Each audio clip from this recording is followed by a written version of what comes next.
Hi, and welcome to Matt Holman Talks Mental Health, the podcast where I have the opportunity to sit down and talk about mental health with amazing humans. For this episode, I'm so happy to introduce Alex to the conversation. Welcome, Alex. Hi, Matthew. How Love are you? I'm very well, thank you, and even better for seeing you. So thank you for joining me on this episode. As I would always do, you're more than welcome. As I will always do, I'm just going to do a very quick introduction to you. So Alex and I know each other, as I do with many people, through social media, in particular through LinkedIn. Alex follows the things that I say, the work that I've put out there, and we just sort of built this bond and connection where we're just sort of in a similar space when we're thinking about mental health and some of the challenges that exist out there. So it's great to have somebody that I'm talking to in LinkedIn, now talking to in person. So I love it. Great opportunity. But Alex, welcome. Do your proper introduction for everybody. Let people know who you are and what you do. Thank you so much for having me. I mean, I feel really good being your guest. I'm Alex. I'm a mom. I'm a dentist, and I'm a very aspiring florist, soon to be. Brilliant. Yes. And I'm trying to keep busy, but mostly I'm trying to keep healthy now, especially after this really, really tough year, and trying to look after my mental health as well. Brilliant stuff. So lots of things that we can talk about there. Mum, dentist and florist seems like good avenues that we'll probably explore some of. So the big question, as always with these conversations, your journey with mental health. Now, I'm intrigued to know more about your experiences, what you've been going through and what's been happening. So you define what that means. I'm just going to leave you to say as much as you want to about your journey, please. You're laughing, so I'm hoping that's a good sign. Yes, I mean, mental health, I never really thought about it, until something hits you and you understand that you're so much more than a body and, your physique, and it's actually a lot in your head and in your feelings and in everything you're doing, everything you're saying, and how things affect you in the end, every single day, being a mom, being a wife, for me, it was being a dentist that made me aware that I have a mental health and I need to take care of it, and I need to find a sort of a balance, and it's still a journey. I mean, for me, it's new. Mental health, it's new. And I think for many people, it's the same. It's just like we need guidance on how to find it. And how to, it's almost like a muscle. I imagine like a muscle that I need to train every day, and that muscle will help me go further and further in any project I want to accomplish, really. Brilliant. So let's take it back. Let's go back to your life and your journey a little bit more. So, coming over to England, and explain sort of what happened and the rationale, and then talk about what happened when you got here and moving forward. I'm happy to say I moved in England because it was always my dream. Yeah. I came first in 2011, not for the wedding, not for the royal wedding, but right. It was exactly during that time, but to shadow in a clinic. I shadowed in the clinic and I loved it, to be able to see if I would like to be a private dentist here, or a dentist, to see if I can understand the system, if I like it, if I'm good enough, if I have what it takes to come here and serve people and be there for them. And that happened later in 2015. I moved here and I started to work. My very first job, which I'll never forget, was in a clinic on Harley Street. And I started to give people a bright white smile. Yes. Right. And that fired back a little bit later. Yeah. In 2016, I stopped working for them because I've been given a role in the south of England, to be a full-time private dentist, an associate in a clinic, which I love doing. And we moved. It was an amazing accomplishment for me. It was something that, I never imagined it will happen. Someone to say 1 year later, there we go, you have a full-time job in a clinic with a full team to support you. And I was really, really happy to join them.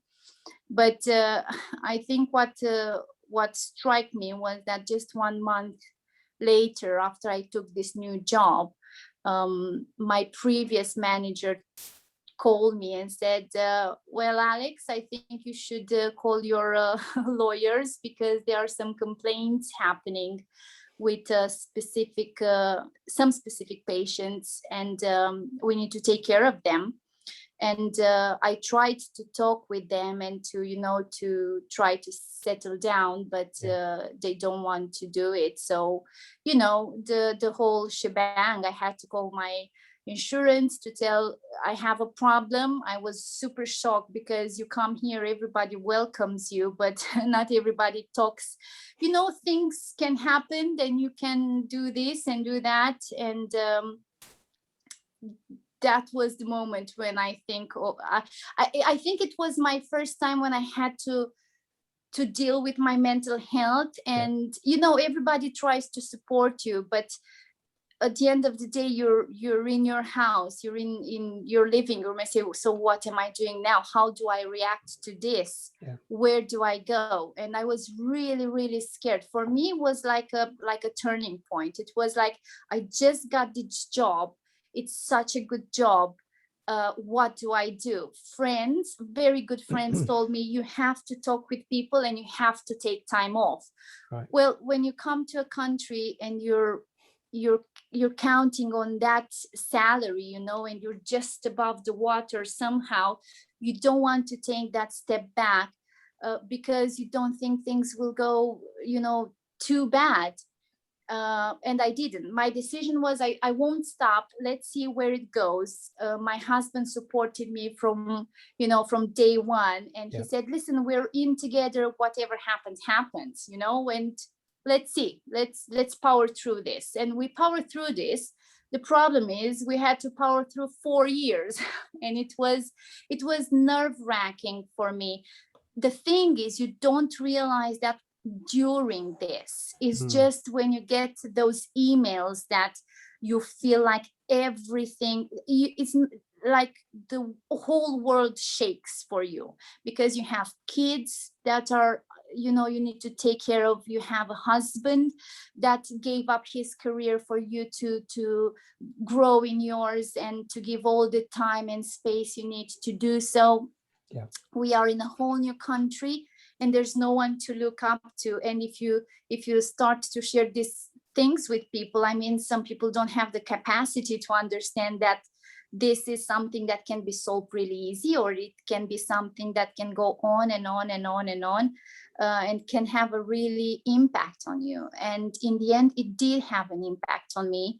And even today, when all these claims are solved, and they weren't a big deal, but they were meant to be a big deal and to almost destroy me, I still can't recover. It's just, you can't recover. I don't know and I hope I will hear from other colleagues, to tell me how they recover. But it's like when part of you is chipped, and no matter what you do, you're not whole anymore. But I think I'm kind of, I don't want to use the word proud, because I don't like that word, but I'm pleased with myself powering through and, prove myself that I can do this under so much pressure. And for 4 years, I had to go to work every single day while thinking that in the background, those claims are still going through. And usually it was like every Thursday or so that I was getting an email. And when you see that emails, it's like you actually have little panic attacks. Like I never knew what a panic attack was.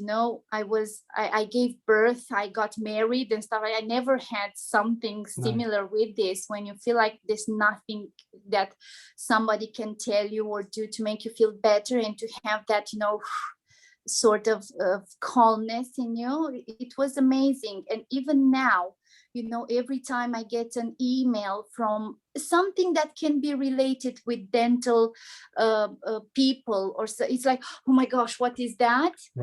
And that, especially after this year with the pandemic and stuff, made me understand, like, oh, this is not right. I mean, people should speak up more for themselves and raise awareness for dentists, but also for patients, to understand that dentist, we are not all like very wealthy and, you know, we have everything we ever wanted to and stuff like that. And you know, dragging people, you know, through lawsuits like that, it's not something nice. No. Wow, I know, I can understand that, and it's a fascinating perspective, Alex. I think it's such an interesting point of view, because obviously people see a dentist and they think of certain things, and you've already said about them, you know, it's like everybody thinks a dentist has got lots of money and they've got it all, you know, everything's all nailed down and it's all perfect, and it really isn't, right? And when you've got those things behind you as well, and what you've just explained, yeah, that must have been a really challenging time for you.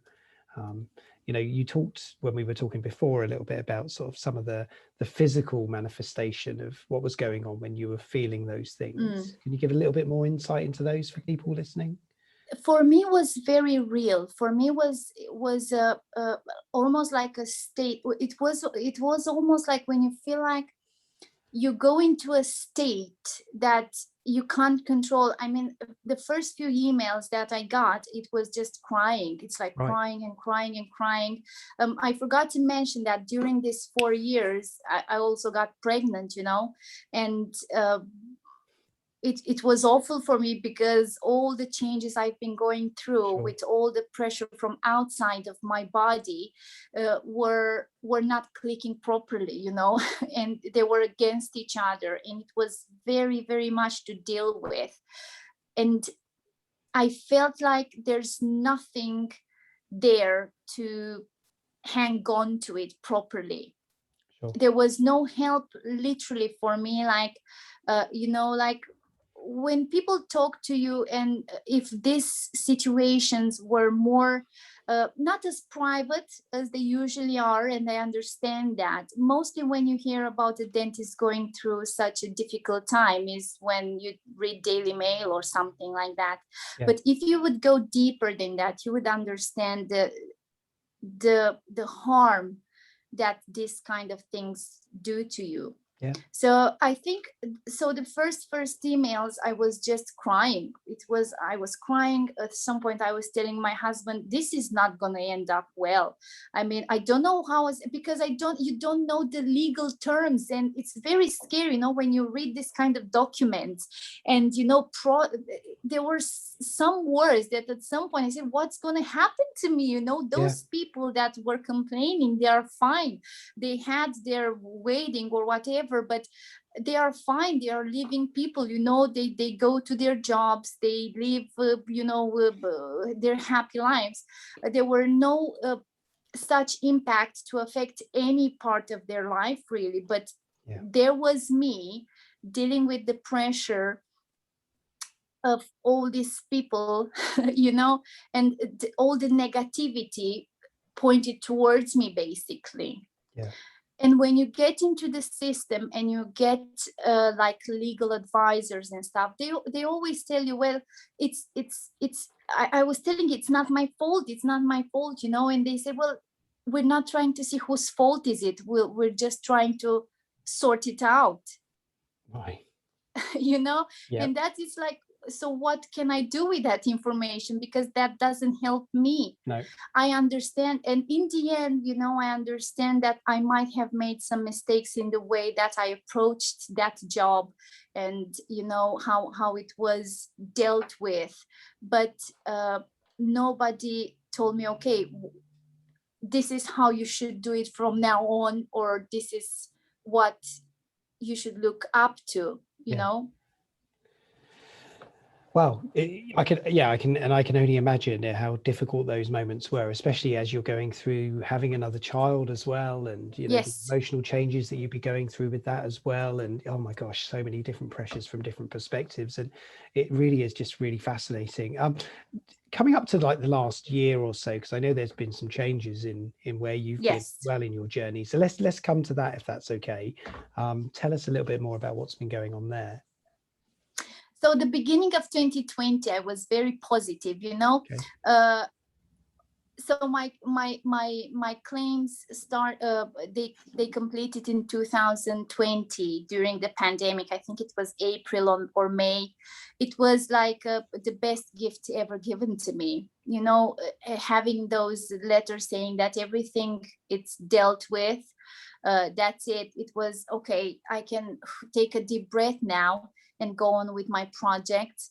And actually I had a lot of prospects, because I'm a very passionate dentist, and Yeah. I think I love helping people, especially people that are in pain and people that don't understand the seriousness of their dental problems. And when you talk with people and you help them and you give them a little bit of confidence to get on that chair and go on with the treatment, you can change their lives. Like literally, you can change their lives. And I said, okay, let's give this another chance, you know, let's try. And I had the opportunity to buy a clinic and I said to my husband, I want to do it. I wouldn't work full time, and I never worked full time. Yep. in the last 2 years, because it would have been too much for me. But I said, I want to have colleagues. I want to keep the same people. I want to have this clinic and help people get better dental health. But the pandemic started, so I had to abort the mission, because I mean, coincidence or not, the corporation I worked for went into administration, so everything collapsed. So my mental health was again another battering. Yeah, was again, yes. But you know, you don't understand these things, and you're not paying attention to, you know, this kind of decisions, you know, that you take and that affect you for life. Because most of the time when we don't succeed in something we want to do, we take it as a failure. And here I am 4 years later, trying to again raise above you know, everyone I know, and I wanted to be better, you know, and I wanted to do more, and I wanted to prove myself. And again, I was like, I don't know, it felt like someone knocked me down, or, you know, when you pull the rug from someone's feet, that was me. And it hurt me really bad, because I invested, you know, in those 2 months, when I thought that, okay, I'm buying this practice, I put all my work in it and towards it to you know, to win the patient's trust, to start to do some changes and stuff like that. And then everything stopped all of the sudden. Everything stopped. There was no clinic to buy. You know, it was a bit it's very hard to come back from something like that, because you also lose money the moment you decide to to take a step like this. You need to put money into it as well, because you need paper, you need people that know better than you, and they can advise you what's good and what's wrong and stuff like that. So you can't just, I'm buying a clinic and that's that. So it was a lot of investment. It was a lot of feelings put in it, and all of a sudden there was none.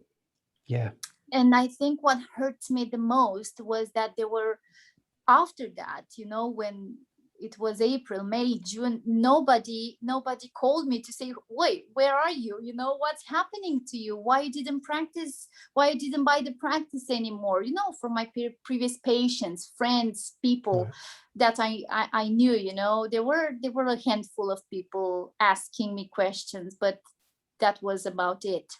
Nothing else. And it was frustrating for me, because again, you know, my husband said, hey, I'm here, we're together. And that was my you know, my stone in life. And he's the best, because he's there and he gave me this support that, you know, you always have it, but you don't understand how valuable it is. Because I'm not that I'm not fancy. I don't have coaches, I don't have mental trainers. I really didn't believe in this kind of things. I thought, well, I'm a sane person. I mean, I've got so far, I don't need that. And all of a sudden, there we go. It's the second situation. Apparently I do need you know, you need this balance in life, and you need people to talk to you about mental health. And you need, even, you know, even if I wouldn't have these situations and the claims and the clinic, I still think that there should be like a program or something where professionals that deal with a lot of stress should have this kind of sessions. Okay, let's see what was so stressful this week for you, or this month, or whatever, quarterly. I don't know.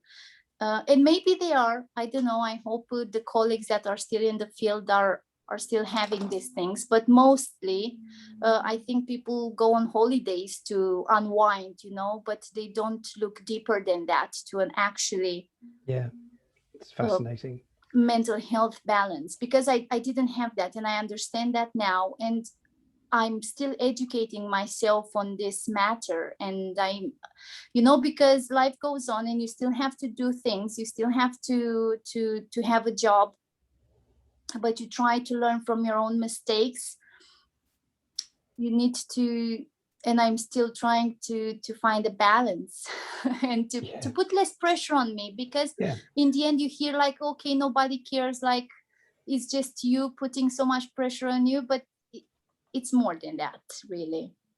And it is, and you've been through some experiences that are really hard as well, you know, and losing out on the investment, but thankfully not taking the investment in the end because, you know, of what you know now. And but at the time that doesn't feel that that's a very good thing to have to go through, the experience of that. So let's talk then. So what happened after that then? So what have you been doing to look after you and to prepare yourself for what's next, or what have you been doing? I was very low, you know, my confidence was shaked already through after all these 4 years. I was finding it hard to focus. I mean, it was amazing for me to see how happy my patients were, but when there were no patients to see anymore and there was no clinic to go, I said, okay, what do I do now? And that again shocked me, because you can see how vulnerable you can become, and you are very fragile, you know, and you don't know where to go. And my husband, he had a job at the moment, he worked remotely, and he said, listen, do something that you like, but also that helps you to relax a little bit. Do something that has nothing to do with dentistry, just do something for you, because for the last 7 years since I graduated, I never did anything else but teeth, you know. And he said, just turn the page for a while, you still have to stay home with the kids, so there's nothing else you need to do now anyway. So I went and took a floristry, art floristry class, which was amazing. At the Judith Blacklock School, and I loved it, and it kept me busy like for 6 months with, you know, weekly assignments and stuff like that. And it was like a therapy for me, you know, because it all of a sudden 2 hours a day, it was me studying while my husband was taking the kids outside, and it was me and the flowers and my assignments. And I said, okay, so look, if this worked for me, it might work for other people as well, you know. And flowers bring you so much joy, and it's, you know, it's a connection with nature that we're all looking for, especially now. And it, you know, it's always been there, because looking even through my old photos, I find arrangements, really impressive bouquets that I used to do. And I said, oh my gosh, it's like I buried this passion, you know, deep down. And now all of a sudden here I am, I'm doing it, and it was amazing. And it made me also think about how can I use this, you know, to help other people, other maybe young dentists, young patients, people that, you know, struggle with something.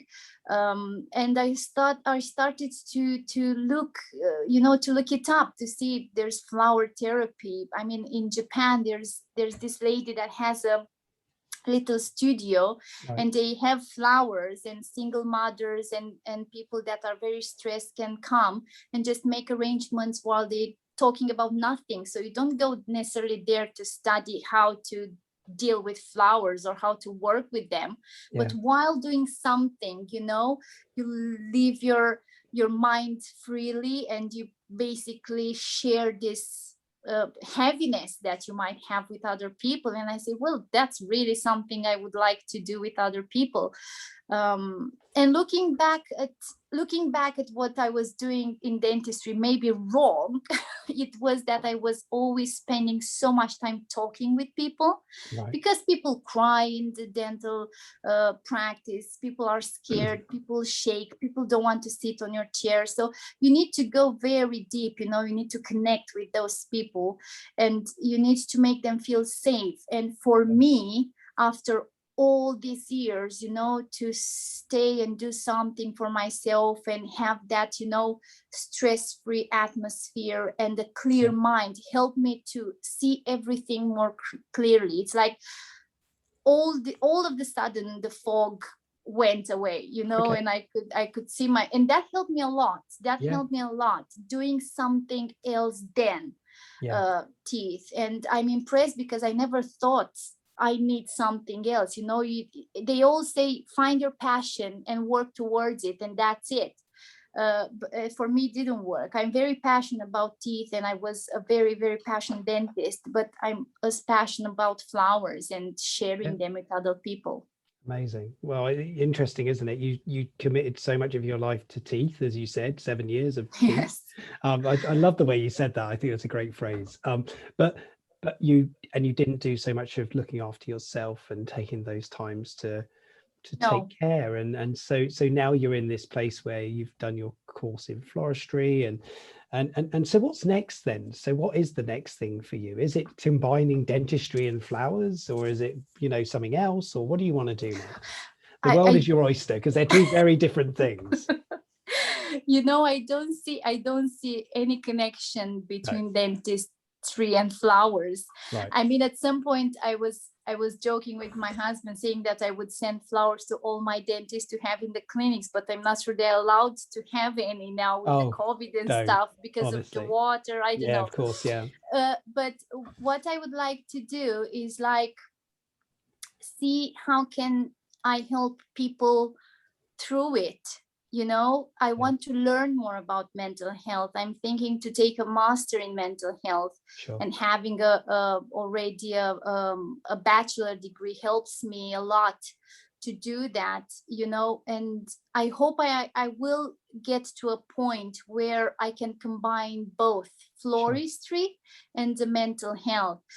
I don't know if, you know, if I will be successful, but I mean, there's nothing for me to lose in trying. So I'm willing to do that.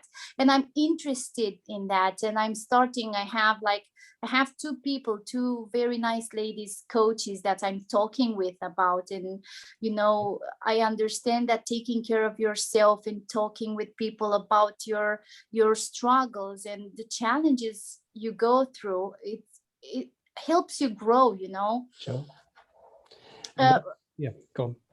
I have a good friend. He's in Scotland now, so he's very relaxed, enjoying his reindeers and stuff. Yes. Amazing. And he says that I sent him a wreath. You know, I made a very beautiful wreath for him, and he said that, look, Alex, you went from feelings to feelings, and I really like that phrase. You know, I really enjoy it. I'm going to put that down for the notes to this episode. Yes, because you know, I like to talk a lot, so that was my problem when I was with my patients as well. But now I can do it freely, and if people, you know, find any benefit, you know, in sharing their thoughts while doing some flower arrangements or talking about flowers, or, you know, having any connection, really, I think it's a win-win situation, really. Yeah, it is. It's a fascinating concept. I love the idea, and it sounds so mindful, you know, in terms of sitting and being and enjoying those moments, and the senses as well, because it obviously enlightens a lot of our senses, doesn't it, flowers? So Alex, we're at the end of this, I'm afraid to say. We've running out of time. So I just want to say a huge thank you for participating, for talking. And, you know, I'm sure your coaches, you're doing them proud because you're talking about mental health and you're being open and telling your story. And I really respect and appreciate that. Do you have any final thought that you just want to share before I wrap up? I think if anything good comes out of it from my story is for young dentists to take care of themselves. And I think for most of the dentists to talk about their struggles, because the moment people understand that dentists are people with lives and kids and challenges, you know, we won't look at dentistry like a cosmetic part of medicine, like something we need only, you know, in the last minute to make us feel better or something like that. It's a real stressful job, and we need understanding from dentist to patient and from patient to dentist, because we're all humans and we all have a mental health to look after, you know, and there needs to be, it's a two-way contract, you know, when you work with people. So I hope patients and dentists will speak their truth and their struggles, and we will learn from each other, because I think this is exactly what is gonna help us grow.